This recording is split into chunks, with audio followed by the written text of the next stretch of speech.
Hello, I'm Todd. Hey, Reaper. And this is Kokomo Toys. We don't just sell toys here, we sell nostalgia. Let me give you a tour, show you the shop, and go from there.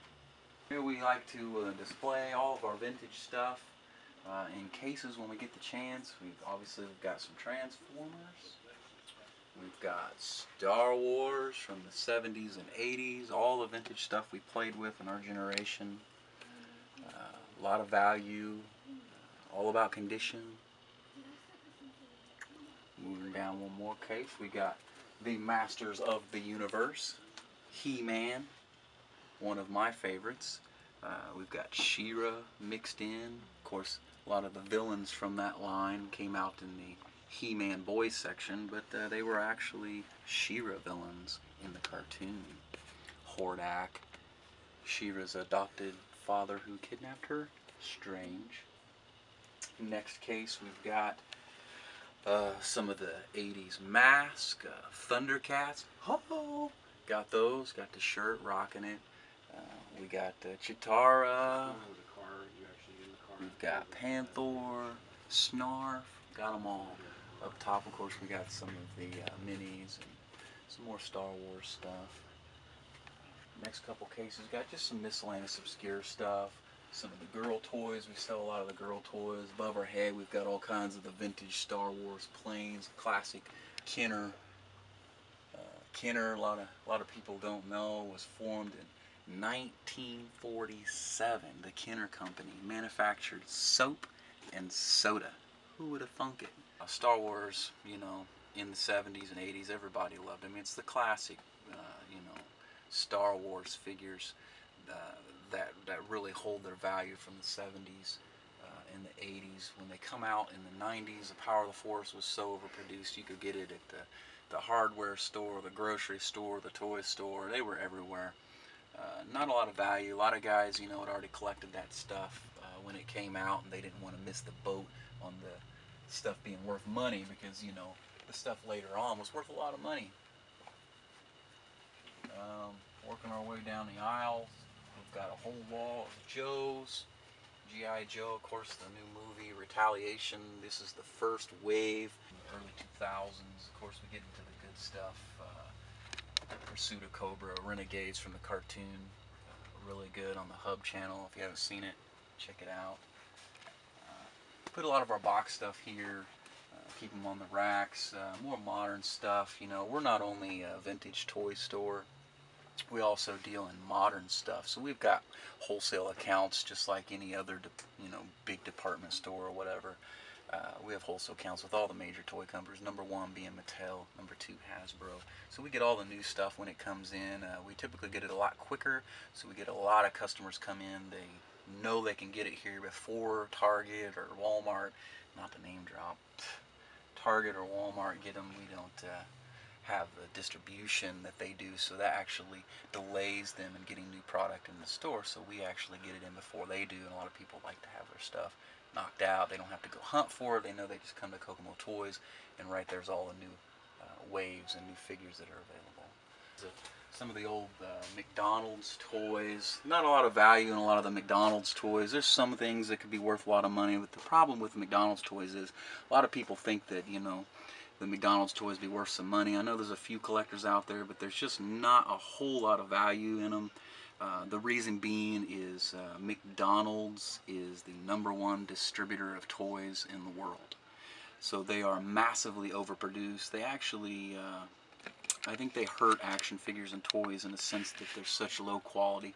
But we'll give it the, you know, the 80s toys, which is typically what we carry, some 70s stuff, you know, had some quality to it. You can definitely tell the difference between the new stuff is a lot cheaply made, poor articulation, but the older stuff, you know, like Raisins, I think was put out by Hardee's, which is Carl Jr., I think.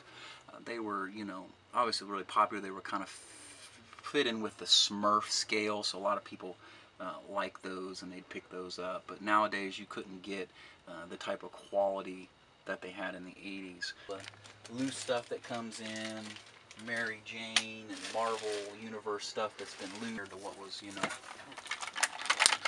in case you were wondering why I had this glove on, you gotta defend yourself around here. Of course, this is Sectar's classic 80s, kind of a knockoff of He-Man made by the Coleco company. Pretty cool. We love them. A lot of guys that had these in their He-Man universe. Here we got the Hall of Justice by the Superpower line. It was, of course, the DC Comics that put this out in the 80s. 1984 to be exact. It's a really good play set. A lot of guys had this when they were kids. A lot of guys like to come in, you know, looking for that nostalgia, looking for the things that they had. They loved to get it in the box just like they were kids, and they opened them up. Some guys keep them, you know, sealed up. Some guys open them to display. They want the best condition, the best quality. They put the decals on just like it was Christmas morning. You can see here, this is from Kmart. $29.97 is how much this thing cost in 1984. And this lucky person got it for sale for $7.97. This thing's probably a $100 toy just by itself. If it was sealed in the box, this one isn't, probably double, 3 times the amount. But a wonderful piece. You're looking through the shop and you're seeing all this stuff in here. I mean, it's almost like a museum to people. When people come in here, they're reliving their childhood. They're seeing the things that they've forgotten about. And what's magical about this place, and it's magical, the guys, you see them every day come in here and their eyes light up.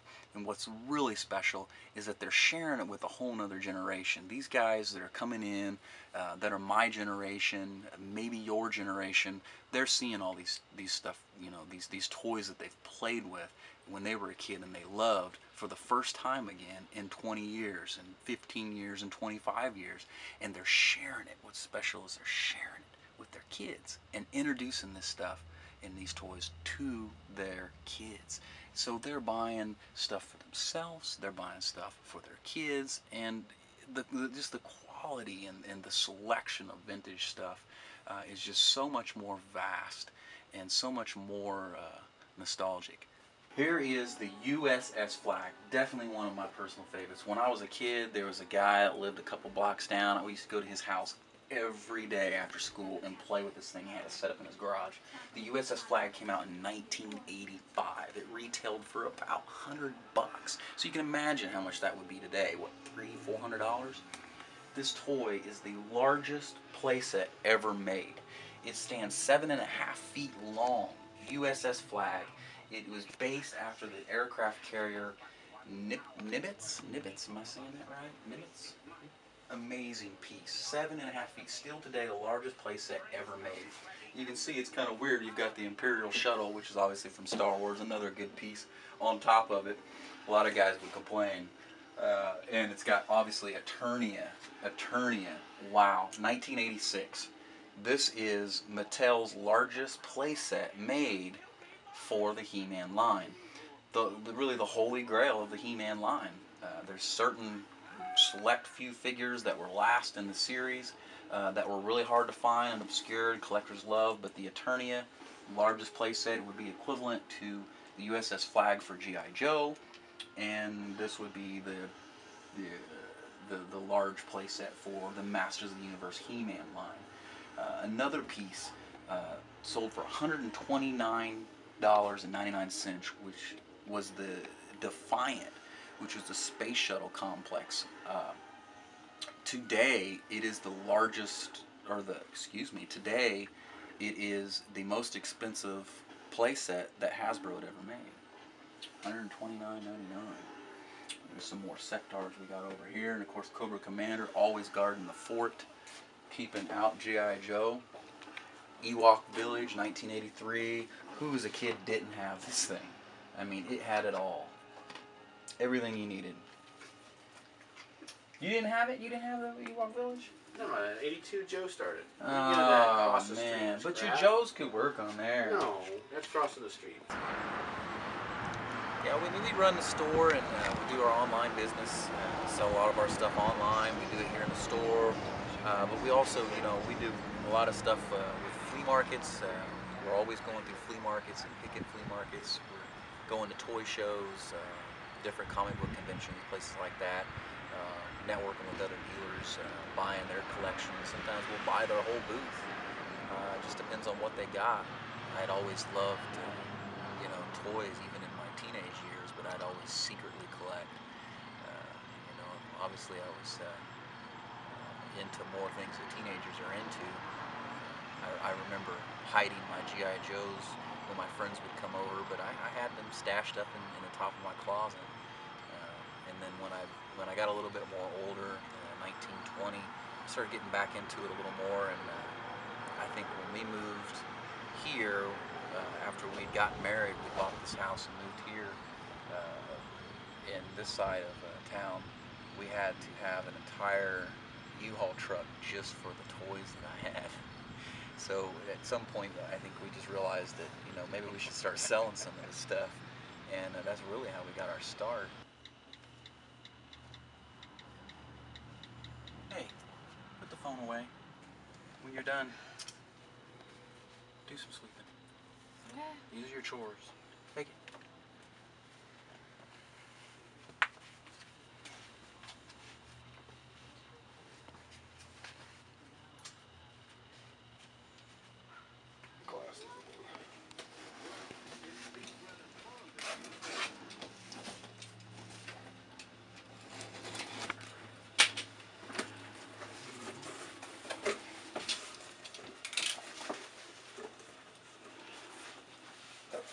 Oh, okay. Fairlane.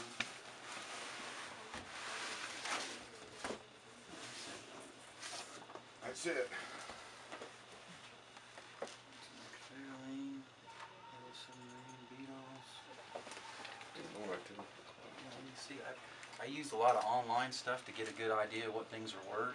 It's definitely action figures made by McFarlane Toys. McFarlane was really big in the 90s. Todd McFarlane, creator of Spawn. Some of his stuff has some value. A lot of his Spawn stuff don't, but there's a ton of Beetle fans out there. Yeah, I'm one. Why you want to get rid of it? I need the money. You need money? All right. Well, Unfortunately. let me see if I can give you a fair offer on it, and give me just about a minute or two. Look it up, and we'll see. The last one that sold online sold for $65. What? $65. That's all. That's all. No. 65 bucks. No. I can't let it go for you. I don't blame you. I don't blame you. Sorry. But that's the retail current value of it. But that's still a good price for what it is, because you know a lot of McFarlane stuff just loses value because they overproduced it so much. So much. But this, I don't think they produced as many of them. Yeah, I so. thought it'd be worth a little more because they redid the movie. But like I said, I mean, being a middleman, I couldn't really, yeah, I know. you know, I understand. do that for you. But I can give you a number to a guy that collects people's stuff.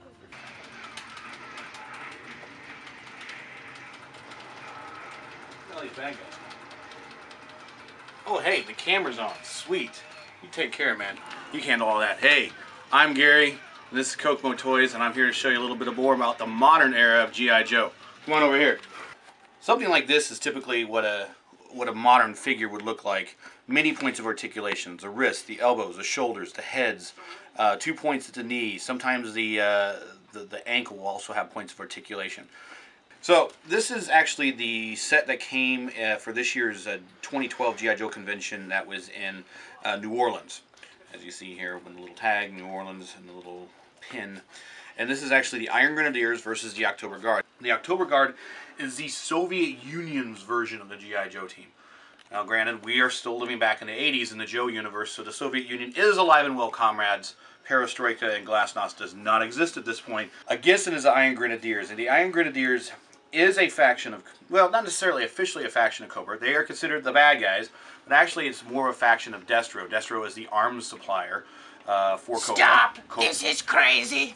I appreciate you talking about Cobra, but we all know that I am the brilliant mastermind behind Cobra. Which Cobra Commander? Are you Fred or are you Cobra Commander? No, he is lying. I am Cobra Commander. This is Fred. No, I am Cobra Commander. Okay, there's only 2 of you now. We'll just all leave. Come on. Yeah, fight come to on, the go here, go to the arena of sport. All right. And goodbye. fight to the death. All right. See, and they'll settle it in the arena of sport, and they'll come back, and they'll probably all lose. That's kind of what it boils down to. Army builders. It's a term that a lot of people use in the collecting world. Yes, yes.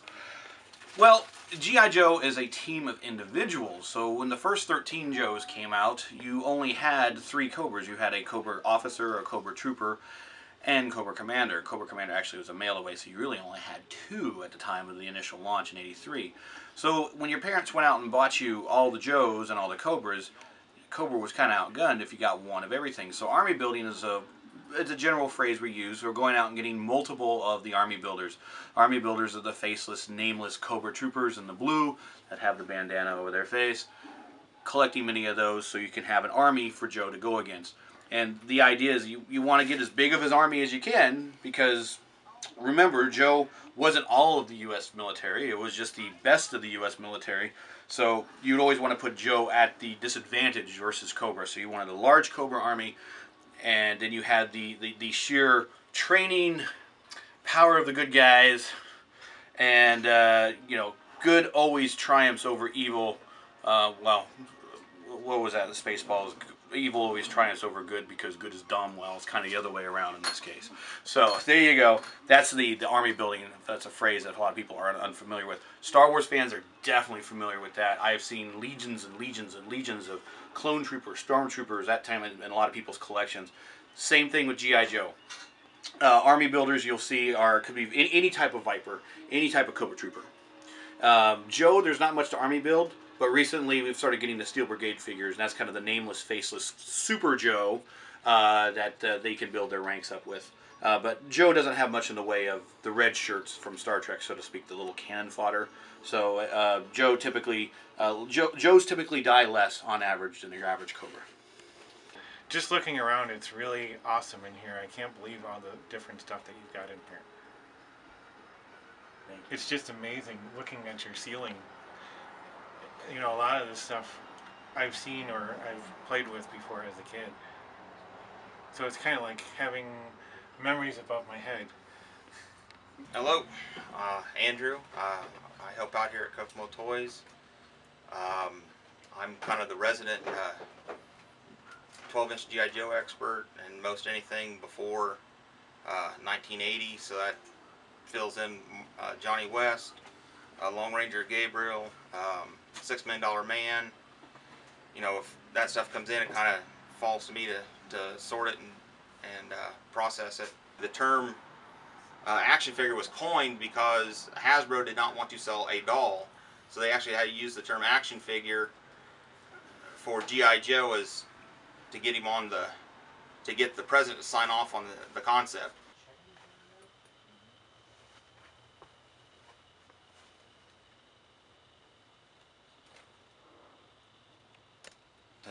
Major Blood, he was a mercenary for Cobra. He never actually sided with Cobra. He was a paid mercenary. He worked for Cobra. This is the 25th anniversary figure of it. The original figure was actually a mail away. You had to save up on the back. There was a little flag points. You had to save up flag points. You had a little thing you sent away, you mailed away for him, and he come in a nice little box from the factory. One of the things that also we do a lot here at Kokomo Toys is deal with prototypes.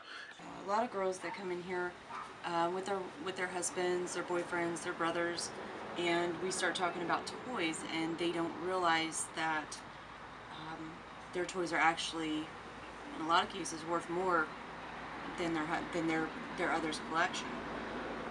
The girls' toys were not hung on to like the boys' toys were. You don't find them as much on the secondary market because, like I said, a lot of the girls didn't keep theirs, myself included. My mom would have garage sales every summer, and in order to get us to clean out our rooms, we would get all the money that we would get from all of our toys. So I actually didn't keep most of mine. There's only just a handful of stuffed animals that I kept. So everything else I had to go back and recollect. My Little Pony. That was another real big one, and still is today because they still make those. But they made a ton. They made new cartoons, and so My Little Pony got a new look.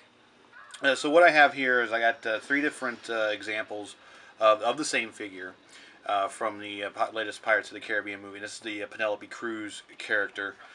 Here is what we would call, I guess, prototype one of the version, prototype version 1 we got here, I guess. And as you see, it's completely unpainted. She has, you know, green hair like she's the Hulk. But there's nothing, there's no detail, there's no facial detail, there's no clothing detail, there's no any finer paint apps. This is basically just was pushed out to make sure that everything looks good in the 3 3/4 format, that the sword will fit in the sheath, that part of the engineering was completed, that all of her web gear will fit, and that all the parts look like they're the way they're supposed to look like from the tooling process to the finish process. That, you know, she'll have all the creases in her sleeves here, in her vest, and the finer details that we expect to see now on a typical action figure. So this is kind of step one. We move on to step two. We do not have the vest or the gear, but we do have facial expression and facial paint apps. So this is the next step. And we also have now color added to the tooling for the hair. But pretty much the rest of the body is the same way. Still the white upper, the black lower. And then the finished version is this. All the paint apps added. So we now have details to her belt and to her upper. We now have color to the sword. Again, the face is pretty much the same as you saw from the version 2. It didn't really change that much. The hair actually changed a little bit. As you can see, they added more detail to the hair, made it a little bit longer. Now there is a drawback, especially dealing with female figures with the long hair. It does hurt the range of motion of the head sometimes. So that's why sometimes you'll see either female figures with ponytails or pigtail, or just short hairdos, because that'll allow them to have full motion and range of motion of the head. That's not the case in this one, but that's what her character looked like in the movie. So this is the finished version. A couple other examples we have here. Oh, and also the finished version also comes with additional accessories of the hat and a pistol that we didn't see with the previous two. And then last step is, even though this isn't Penelope Cruz, this is Papa. This is just a final carded version that you would normally see in retail. We get a lot of people from out of state that come because it's mostly comic book shops. There's not a lot of toy stores. Yeah, there's only a few in the United States. Yeah, so they come around, especially in the Midwest. So they come from all of the surrounding states and come here mostly in the summer. They plan their trips, and any guys from out west, out east, and anywhere else in North America, Canada and Mexico, whenever they have business in Chicago, Indianapolis, Louisville, then they'll make sure to get a rental car so they can make the trip. We get dozens and dozens of people come in every day just to look, just to see, you know, the toys they used to have. You know, they may not collect, but they come in just, you know, like it's a museum. They show their kids. They bring their kids in. They'll buy the new Star Wars, but they'll make sure to take them over to the vintage shelf or case and show them all the toys that they had when they were kids. And yeah, I mean that's why I say, I mean, we don't just sell toys. I mean, we sell nostalgia. That's what it is.